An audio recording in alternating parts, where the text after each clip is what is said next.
is horror? Ask 10 people and you'll get 10 different answers. Some will talk about aliens, slashers, or even monsters under the bed, while others might point to films like Hereditary or The Shining. Here's Johnny! Maybe they'll even mention the way Silent Hill 2 makes you question your guilt, or how The Fly makes you watch a man slowly turn into a, fly. And yes, while all of those are indeed terrifying, to me, real horror is impactful. It creeps into your mind not because of what you see, but because of what you feel. It's realizing that a single choice, one you barely thought of at the time, was the very moment and reason everything fell apart. And no game, in my opinion, captures that feeling quite like Red Dead Redemption 2. For over the past 2 months, I've been living in that world. Every time I picked up the controller, telling myself I'd make some progress with the main story, I'd end up spending hours just getting sidetracked. There's something about the way this game breathes. The world doesn't just exist for you, it moves on with or without you. You don't just see it, you feel it. The crunch of snow with each step, the wind cutting through the trees as you ride, or maybe the way the soundtrack just ties it all together. I'd sit down thinking I'd just play for an hour, and by the time I put my controller down, it felt like I've survived the outdoors for days. Getting into bar fights, helping strangers, hunting legendary animals, even saving someone from a snake bite. Suck it out of me, please. It was all immersive in a way that didn't feel forced, but natural. Now, I'm sure Rockstar didn't set out to make this into a horror game, but to me, they somehow made one of the most terrifying gaming experiences ever. We can't change what's done. We can only move on. These words, spoken by a dying outlaw, follows the story of the game. So, while the rest of us are busy stealing, killing, lying, fighting to try to survive, you get to think all day. Arthur Morgan, a man trying to make sense of a world that really never gave him a chance. Now, firstly, we ain't friends. Don't make no mistake on that subject. And secondly, he can't hardly see, let alone reason. For years, Arthur lived by one simple code: loyalty to Dutch, to the gang, to the only family he'd ever known. But in the end, he learned that loyalty alone isn't enough.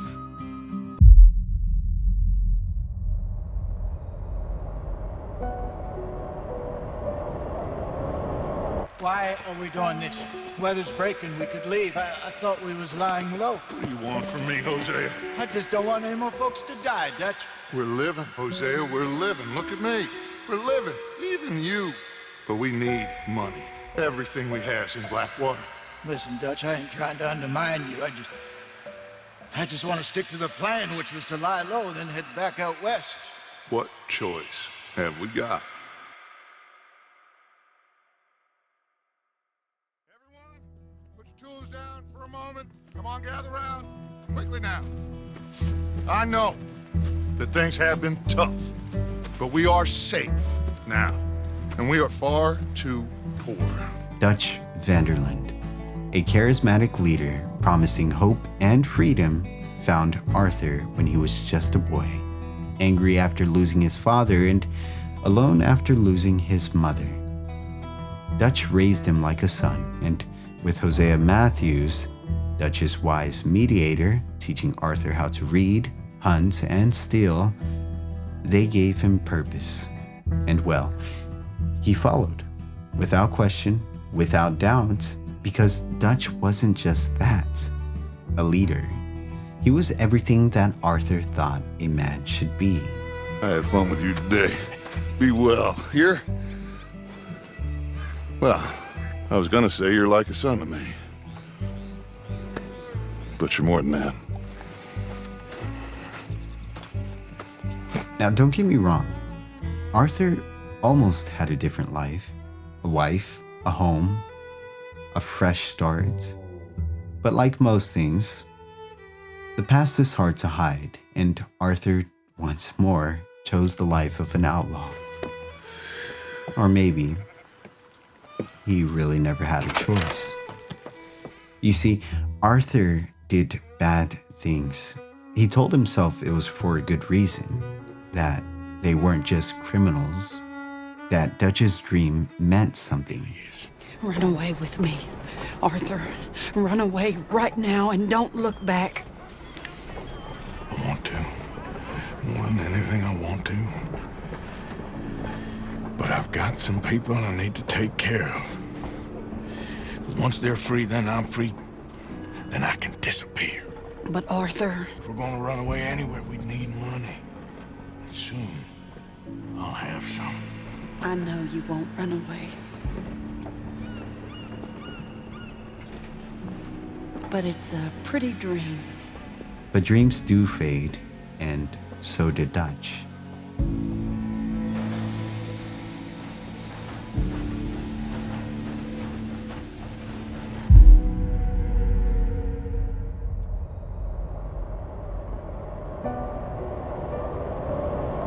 All right.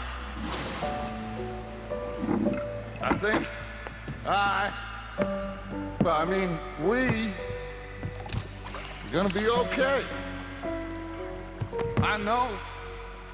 Well, I always know. Whenever I got you two by my side, things are gonna be just fine.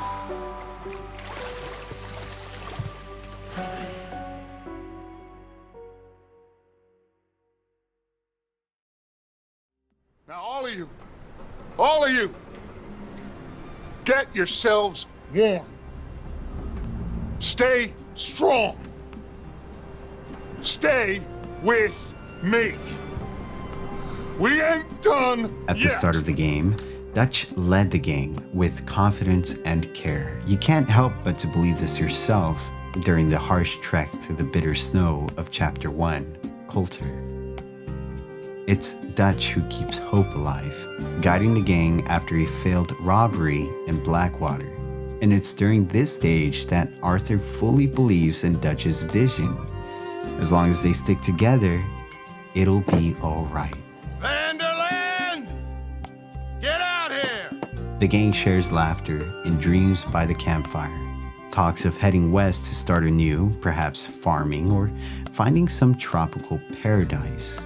I know, my brother, but we are safe. We make a bit of money here, then we move again, head out around them, be west of Uncle Sam, in a few months, buy some land. Because of this, Arthur earned himself the role as an enforcer in the gang. A protector, a fighter, a man who doesn't blink when it's time to get his hands dirty. You need a wagon robbed? Arthur's your man. Someone's missing? Arthur's there. You lost your pet lion? Well, Arthur knows how to tame one. Easy, boy. He's the one everyone leans on when the rest of them are too scared. Gentlemen, I'm going to head into the local town and, see if I can strike up a little business. And when Leopold Strauss comes around with his little black ledger book full of names, debts, and broken promises, it's Arthur that gets sent out to do the job. Not because he's cruel, but because he'll get the job done. He rides out in the rain, walks through that very front door, and takes whatever's left. Jewelry, food, dignity, doesn't matter. To Strauss, it's all just numbers. And to Dutch, well, Dutch says it's for the gang. For survival. So, Arthur believes it. But you can see it in his eyes. He's tired. Not the kind of tired that a little sleep can fix, but the kind that builds when you've spent years doing other people's dirty work. That's when, well, one day, he rides to a farm.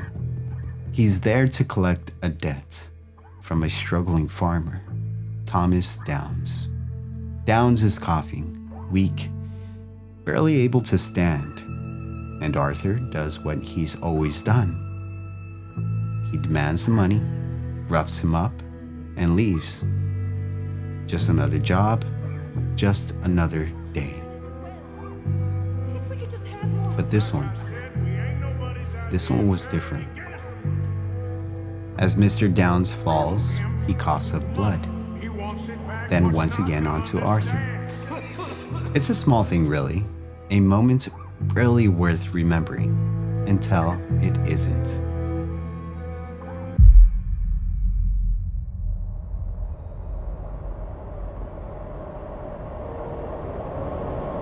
So, Arthur, you get the deciding vote. About what? We take an insult and scurry off like cockroaches, or deal with business the right way? We don't need to take revenge. We hardly know the guy. This ain't about revenge, Hosea. Angelo Bronte don't mean shit to me. This is about the fact we are planning to rob a bank in his town. Just don't feel good, Dutch. This is it. This is the last job that we are ever gonna pull. Before the year is out, we are gonna be harvesting mangoes in Tahiti. Trust me, Arthur. If it's business, well...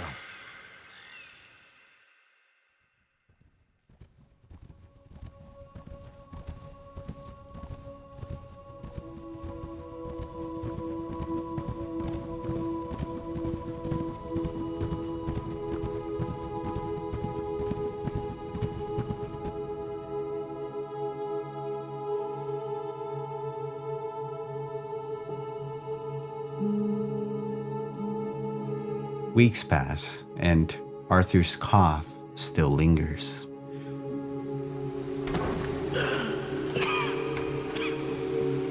He's slower, weaker, exhausted in a way he can't explain. You okay, son? Then, when he visits a clinic,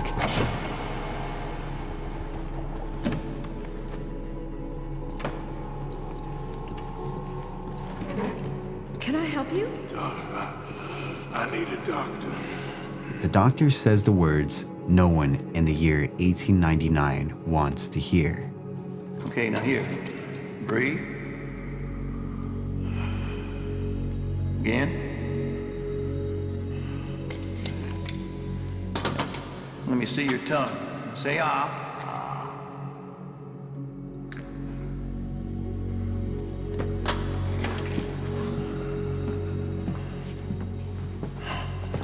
What is it? It's not good news. I guess that. You got tuberculosis. No cure, Really sorry for you. son. No It's a hope. hell of a thing. just time. Time that's slipping away, whether Arthur's ready or not. And the most terrifying part about it, it wasn't fate. It wasn't just some grand plan. It was his own doing. Had he not taken the job, had he chosen to walk away, maybe, just maybe, he'd stick around a little longer. But he didn't. There's a different kind of fear that sets in when you're playing a character that's dying. Not the kind of fear of a sudden jump scare, but the slow, unbearable weight of knowing your time is near. In that moment, the real horror begins. Not just for Arthur, but for you. Tuberculosis in 1899 was a slow and inescapable death sentence. And the game doesn't rush this process either.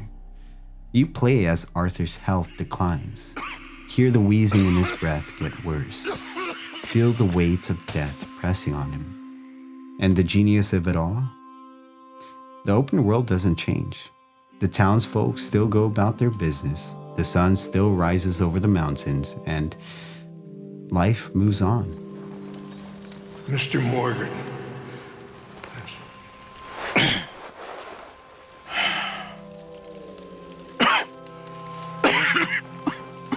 You don't sound very well.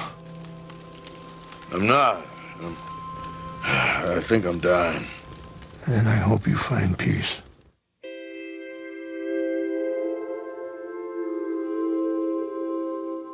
We got fine living. And all the corpses and the alligators, it's paradise. I love it. The gang had been running for months, barely staying ahead of the Pinkertons. After escaping Valentine, after the shootouts in Rhodes, and after losing Sean, they set up camp just outside the town of Saint Denis, a land of opportunity, civilization, a place where Dutch could finally pull off a job big enough to get them out for good. The plan was simple: rob the Lemoyne National Bank and disappear by boat to Tahiti. One last job, one final push before paradise. But everything felt off about Saint Denis. The city was loud, industrial, full of eyes and secrets. Dutch's plans were getting riskier, his nerves tighter, so much so that even Arthur started to question things. But Dutch wouldn't hear it. He clung to the idea that he still had control. Until the day of the robbery. The Pinkertons were waiting. They knew everything. It wasn't the ticket to Tahiti. It was a setup. Hosea taken hostage and executed right there in the streets. No negotiation, no mercy, just a message. Then Lenny shot down while trying to escape. Dutch lost two of the gang's best men in one day. All for what? And one of them being his closest friend. The man who balanced him, the man who kept his ego in check. To me, this was the beginning of Dutch's downfall. Now, everybody, calm down. After Saint Denis, he stopped thinking clearly. He became erratic, colder, more violent. He started seeing betrayal around every corner, even from the people who bled for him. He started listening to Micah Bell more than anyone else. And when things fell apart, Dutch stopped taking responsibility. He blamed the world, the gang, everyone else, anyone but himself. He wasn't leading anymore. He was surviving. And we all followed because that's what we've always done. But Arthur, no. He started to see through it, piece by piece. After the tragic heist, the gang scrambled with Arthur, Micah, Bill, Javier, and Dutch sneaking onto a boat and headed to Cuba. Until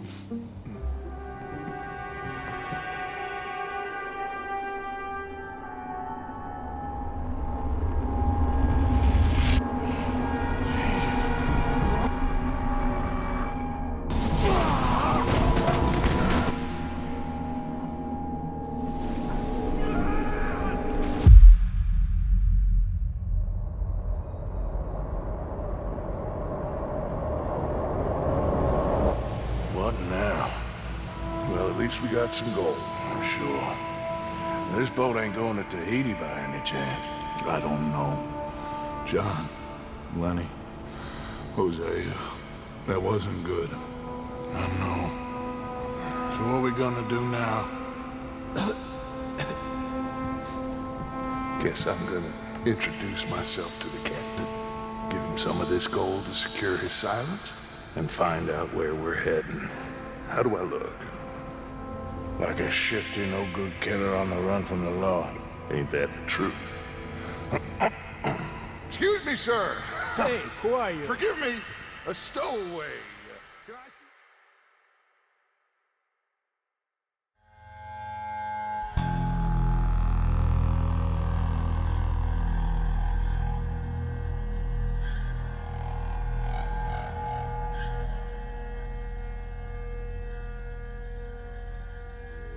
Guarma, strangers in a foreign land, low on food, low on hope, The last remnants of the Saint Denis robbery, what little gold they had left, were all in Dutch's hands.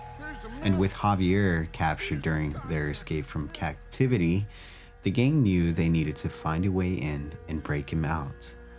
That's when an elderly woman, native to the land, agreed to help them. She knew a hidden passageway into the prison to help the resistance and rescue Javier. The price?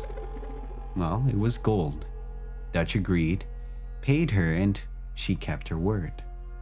She guided them through that dark and narrow cave, step by step. And just before they reached the surface, just before they were about to climb out of the passage, Dutch. This way. See, then you pay more. Okay. More. Just a second. Pay more. Pay now. Dutch, what are you doing?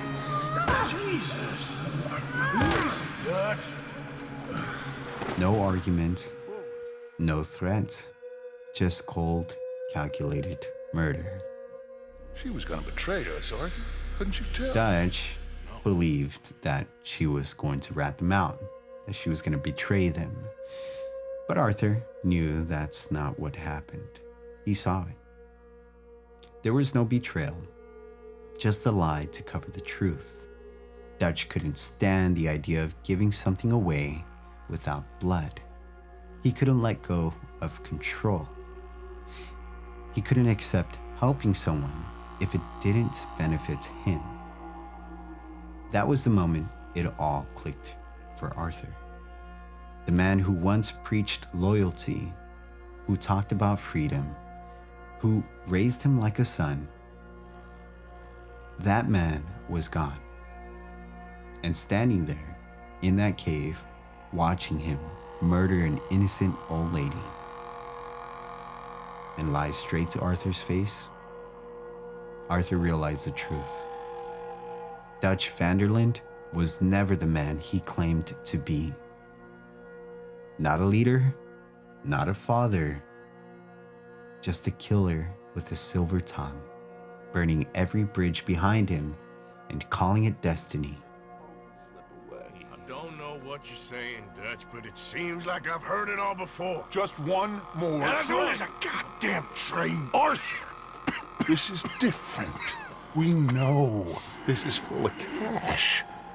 Army payroll, money and supplies to repair the bridge that you blew. This is all going to plan. We rob Uncle Sam and we leave. The poetry of it all. What do you think? It sounds wonderful. Hell, yeah. I ain't got much to lose, but you know, the women and the children. And John and his family. I'm afraid I have to insist. I mean, we gotta let them go, because if the Pinkertons come through again, they will kill everyone. John? Insist? Yeah. Insist. That was it for Arthur.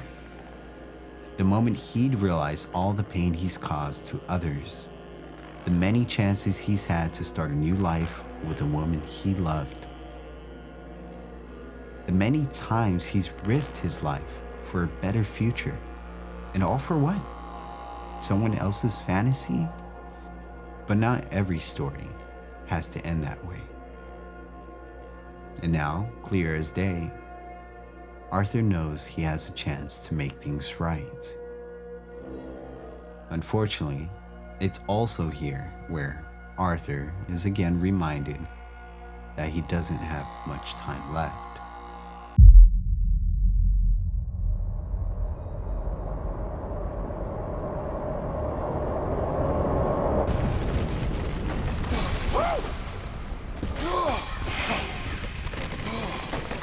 Well, I guess old Dutch got all the smoke he wants. Let's hope so. You really think that that'll draw attention away from us? I guess we'll see. Tell the truth, I ain't even sure I fully understand Dutch's plan with all this. Like I said, John, When the time comes, you go. What about loyalty to everything? You've been loyal. I've been loyal. Look what that cost. You know, all that ever mattered to me was loyalty. It's all I knew. It's all I ever believed in. Well, not anymore, John. Soon, you gotta go. Go. Don't look back. I'll think about it. I've done a lot of thinking. Look at us. Out here risking our necks, and for what exactly? For an idea that don't work no more. I don't know, Arthur. Nor do I. But I'm seeing things a lot more clearly now. I wish things were different. But it weren't us who changed. Yeah!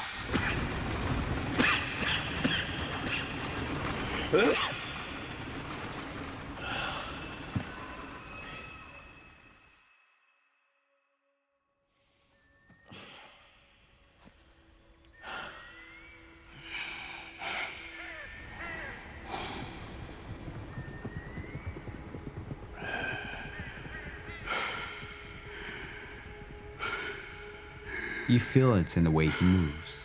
Slower, tired, more than before. He starts to limp. He's out of breath after every fight. The game won't let you forget it. You keep playing, but now every mission from then on takes a toll. Every ride feels like it could be his last. You try to ignore it, like Arthur tries to, but it's there, more noticeable than before. And while everyone's held up with Dutch's promises, Arthur, with the little time he has left, started taking that time to listen to Sadie, to Mary Beth, to Charles. He stopped talking over people, stopped chasing money, and started thinking about what kind of man he wanted to be. So, he helps strangers without asking what's in it for him. He gives money to those who needs it more than him, goes fishing with people he just met, and cut ties with the man that... What? Well... Get up! What is wrong? Nothing's wrong. Nothing at all. What are you doing?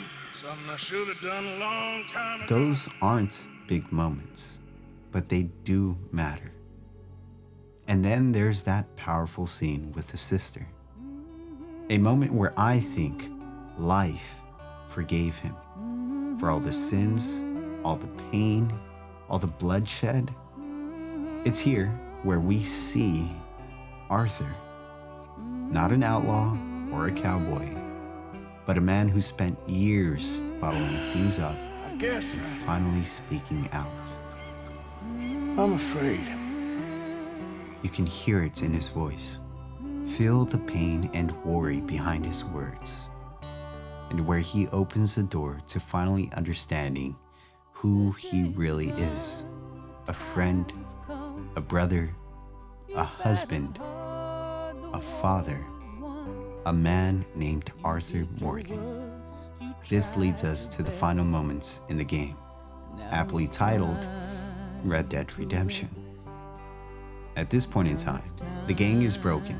The Pinkertons are closing in. Arthur knows he's dying, and he makes one final decision. He helps John escape. Not because it's smart, not because it's safe, but because it's the right thing to do. To give a man a life that he turned away. Free from running, free from killing, and a chance to raise his family. See the fire in your eyes. See the fire in your eyes. See the fire in your eyes.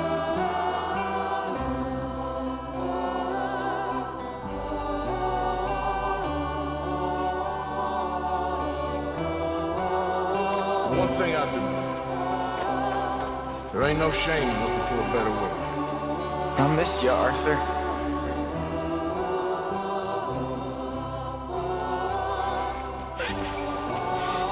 You're safe. Okay. There is nothing to be afraid of, Mr. Morgan. Take a gamble that love exists and do a loving act.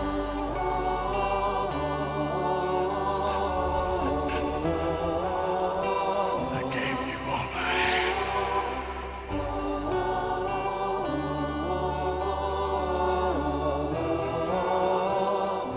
had. Arthur drags himself to his final resting place. The sun rises. There's no more gunfire, no more running, just silence and light. He lies back and finds peace.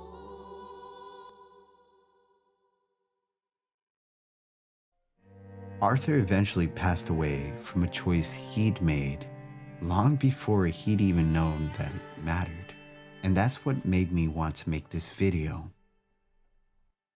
How many choices do we make assuming that they don't mean anything? How many paths do we walk without knowing where they lead? We all assume we have more time, that there's always a tomorrow, that we can always fix things later, take that trip later, tell them you love them later. But what if we don't? Arthur's story isn't just an outlaw dying of TB. It's about us, the time we waste, the choices we make, the moments that slip right before we even realize how important they really were. The real horror isn't dying. The real horror is looking back and realizing that you've never really lived. Now let me ask you, what will you do with the time that you have? Now if you excuse, dang it, sorry. All right, scared ones. Well, if you enjoyed the video, please let me know by hitting like and subscribing to the channel. We would love to have you join our journey here. And I look forward to the next one. Sleep well.